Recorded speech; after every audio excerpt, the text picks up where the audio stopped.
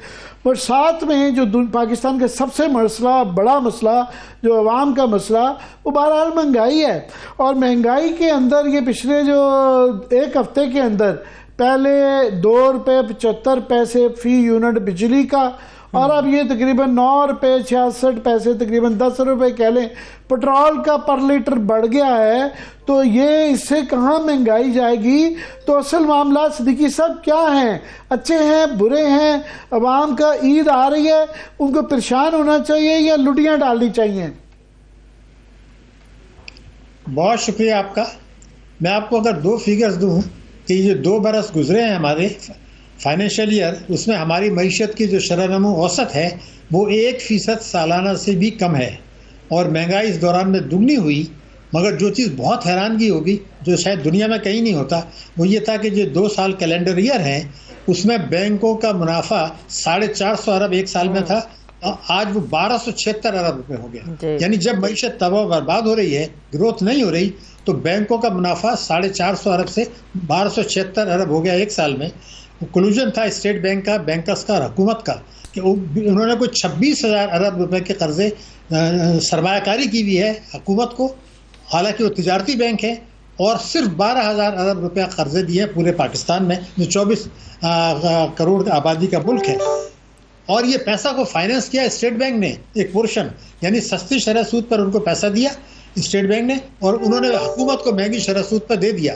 تو اگر اس طریقے سے زبردست منافع ہوگا تو پھر معیشت تو گرو نہیں کرے گی آپ کی, روزگار بھی نہیں ہوگا, مہنگائی بھی بڑھے گی, غربت بھی بڑھے گی. اور IMF کی شرائط کی آڑ میں پوری تیاری ہو رہی ہے. لیکن میں آج ایک جملہ ریکارڈ پہ بتانا چاہتا ہوں, اگر یہی پالیسیاں جو اپنائی ہیں موجودہ حکومت نے, خدا نہ خواستہ یہ 24ویں پروگرام میں ہم جا رہے ہیں, اس کے بعد 25ویں میں بھی جانا پڑے گا اور اس دوران میں قرضے تو مل جائیں گے لیکن معیشت مزید کھوکھلی ہو جائے گی کیونکہ کوئی اسٹرکچرل اصلاحات کی بات نہیں ہو رہی. اور یہی وہ پریشانی کی بات ہے کہ اگر آپ کو قرضے لے لیے, مہنگائی بڑھ گئی, شرح نمو سست ہو گئی, عوام کی جو ہے غربت بڑھی, تو یہ صدیقی صاحب یہ ایک عام تاثر بھی ہے. لوگ اس سے بڑے خوش ہیں کہ نہ صرف کہ یہ والا پروگرام بلکہ زیادہ لانگر ٹرم پروگرام جو ان کے ساتھ کرنے کی ضرورت پڑے گا اور اس کو خوشائن سمجھا جا رہا ہے. آپ یہ کہہ رہے ہیں کہ ریفارمز, وہ کہہ رہے ہیں کہ جی بہت خوفناک قسم کے ریفارمز بالکل اینول پہ ہیں اور وہ کیے جا رہے ہیں. تو یہ تو وہ الٹا کہہ رہے ہیں کہ جی ریفارمز کرنے جا رہے ہیں زبردست قسم کے. محترم یہ کوئی نئی بات تو نہیں ہے. پہلی تو یہ لانگ ٹرم کی بات کر رہے ہیں. IMF نے جو ورڈ یوز کیا ہے کہ ہم پاکستان کو میڈیم ٹرم کے لیے قرضہ دیں گے, نمبر 1 تو بات یہ ہے. دوسری یہ تھی کہ اصلاحات نہیں کر رہے ہیں. یہ تو آپ کے ڈسکاؤنٹ ریٹ چونکہ آپ کا 22% ہو گیا تھا اور بے تحاشا ملکی قرضے لیے تھے تو اس کا سود اتنا بڑھ گیا تھا کہ وہ سود ہی ادا نہیں ہو رہا تھا. تو اب یہ کوشش یہ کر رہے ہیں کہ وہ کچھ نہ کچھ عوام سے لے کے اس کو یہ آپ کے سود وغیرہ ادا ہو جائے. معیشت کی بہتری کے لیے کوئی قدم مجھے نظر نہیں آ رہا, کوئی اسٹرکچرل اصلاحات نہیں ہے. اگر میں ریکارڈ پر آپ کو یہ بتاؤں, FBR اس سال جو ہے وہ 10,000 ارب روپیہ جو پاکستان میں ٹیکسوں کی کیپیسٹی ہے اس سے 10,000 ارب روپیہ ایک سال میں وصول کر رہا ہے. اور یہ حکومت کو بات یہ پتہ ہے کہ 10,000 ارب روپے سال, تو وہ لینے کی کوشش ہی نہیں کر رہے ہیں. وہ کبھی تاجروں کی بات کرتے ہیں, یہ تو 2001 میں بھی ہوتی ہے. اگر کچھ کرنا ہے تو ایک کام یہ کرنا چاہیے کہ 10 لاکھ روپے سالانہ سے زیادہ پاکستان میں جس کسی کی بھی آمدنی ہے وفاق اور صوبے اس پر ٹیکس لگائیں, ٹیکس وصول کریں, GST کو کم کریں, پیٹرولیم لیوی کو ختم کریں, اور پھر آپ تعلیم اور صحت اور انسانی وسائل کے لیے کریں. اب جو کچھ ہو رہا ہے IMF کی شرائط کی آڑ میں عوام کو کچلا جائے گا, پیٹرولیم لیوی بڑھایا جائے گا, مختلف چیزوں پہ GST لگایا جائے گا, عوام کو کچھ ملنے والا نہیں ہے. اور انہوں نے کہہ دیا نئے وزیر خزانہ نے کہ ہم معیشت کو استحکام دیں گے, گروتھ بعد میں ہوگی. اور یہی بات جو ہے 1988 سے کہی جا رہی ہے میں نے 2005 میں کتاب لکھی تھی، اس میں یہی بات تھیم یہی تھا کہ معیشت کو استحکام دینا، گروتھ بعد میں، ایسا کبھی ہوتا نہیں ہے۔ گروتھ والی بات تو ان کی جو ہے، یہ ابھی ورلڈ بینک کی تازہ رپورٹ آ گئی ہے، انہوں نے کہا ہے کہ جناب 1.8% جو ہے، 1.8% جو ہے نا، انہوں نے پریڈکشن کی ہے کہ پاکستان کے اندر گروتھ ہوگی۔ سو یہ بات تو ابھی ورلڈ بینک نے بھی اس کو مصدقہ قرار دے دیا ہے کہ گروتھ کی طرف تو کسی کو کوئی امید ہی نہیں ہے کہ جلدی یہ ہونے والی ہے۔ مگر یہ جو آپ کہہ رہے ہیں نا کہ یہ اتنے بے تاشا لوگ جو ہیں جو کہ ٹیکس نیٹ سے باہر ہیں، ان کو یہ بھی ہمیں بتایا جاتا ہے کہ جناب یہ بڑے عرصے سے جو نادرا نے روکا ہوا تھا، یہ اب فائنلی وہ ڈیٹا جو ہے، جو لوگ جن کا یہ موجود ہے، ٹیکنالوجی اپلائی کی جائے گی کہ جو اتنے پیسے خرچ رہے ہیں، تو ان سب کو ٹیکس نیٹ میں ٹیکنالوجی کی وجہ سے لایا جائے گا۔ ہمیں تو یہ اندیا دیا جا رہا ہے، آپ کہہ رہے ہیں کہ یہ نہیں کر پائیں گے، نہیں ہو رہا۔ نہیں، میں نے یہ نہیں کہا نہیں کر پائیں گے، میں نے کہا نہیں کریں گے۔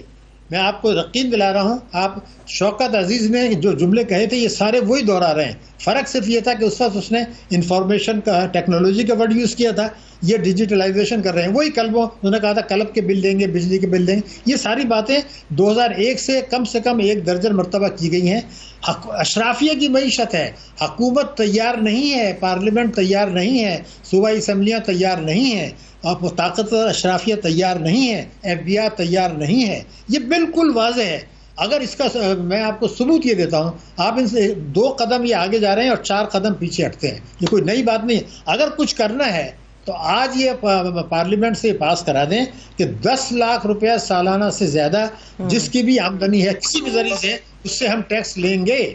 وہ تو یہ کرنا نہیں چاہتے، وہ کہتے ہیں جی 35 لاکھ ان سے آپ لے لیں گے تاجروں سے، وہاں وہ جھگڑا پڑ جائے گا، اس میں مصیبت آ جائے گی، پھر وہی بات ہو جائے گی کہ 20 کروڑ کی پراپرٹی 2 کروڑ میں رجسٹر ہو رہی ہے، وہ ڈی سی کر سکتا ہے، یہ تو اس کو بھی کرنے کے لیے تیار نہیں ہے۔ پھر یہ جو فرما رہے ہیں کہ جی ہمارے پاس انفارمیشن ٹیکنالوجی ہے، ارے بھائی آپ کے پاس 45 لاکھ آدمیوں کی فہرست ہے جن کے پاس ناجائز اثاثے پاکستان کے اندر ہیں، قانون موجود ہے، اس کو ہاتھ نہیں ڈال لیں۔ اب آپ کہہ رہے ہیں جی کلب سے ہم کلب کے بل دیکھیں گے، بجلی کے بل دیکھیں گے، یہ کہانیاں تو 2001 سے ہم سن رہے ہیں، اور یہی اشرافیہ کی معیشت ہے۔ پاکستانی عوام کو میں کہوں گا کہ ان کے ساتھ ظلم کیا جا رہا ہے، بیوقوف بنایا جا رہا ہے۔ پیٹرولیم لیوی بڑھانے کی بات ہو چکی ہے، بڑھائی جائے گی، بجلی کے نرخ ابھی مزید بڑھنے ہیں، جی ایس ٹی کا بوجھ ڈالا جائے گا، تعلیم کا بجٹ کم ہوگا۔ اب تو یہ بھی کہہ رہے ہیں کہ ہماری جو 18ویں ترمیم تھی، این ایف سی کی بات ہو رہی ہے کہ اس کو ریوائز کرنا چاہیے، اور صوبوں کے اوپر آسان شارٹ کٹ ڈھونڈ لیا ہے کہ ہر مسئلے کا جو انہوں نے کہا جی حل جو ہے وہ صوبوں کو ہے کہ ان کے پیسے کم کیے جائیں، اور سارا قصور ہی صوبوں کا ہے۔ یہ پاکستان کو غیر مستحکم کرنے کی ایک سازش ہے، اس لیے کہ جب 18ویں ترمیم اور این ایف سی ایوارڈ آیا اس میں صوبوں کا حصہ مقرر ہو گیا۔ اب آپ یہ چاہتے ہیں کہ اب جو ہے میں کہنا نہیں چاہتا، لیکن اب مسئلہ یہ ہوگا کہ کونسل آف کامن انٹرسٹ میں بھی آپ نے دیکھا کہ پنجاب کی نشستیں بڑھ گئی ہیں، وہ تبدیلی لے آئیں گے، لیکن سندھ اور پنجاب میں، سندھ میں اور کے پی میں جو بے اطمینانی ہوگی اس کا خوف آ رہا ہے مجھے۔ اجازت دی، اپنا بہت سا خیال رکھیے، خدا حافظ۔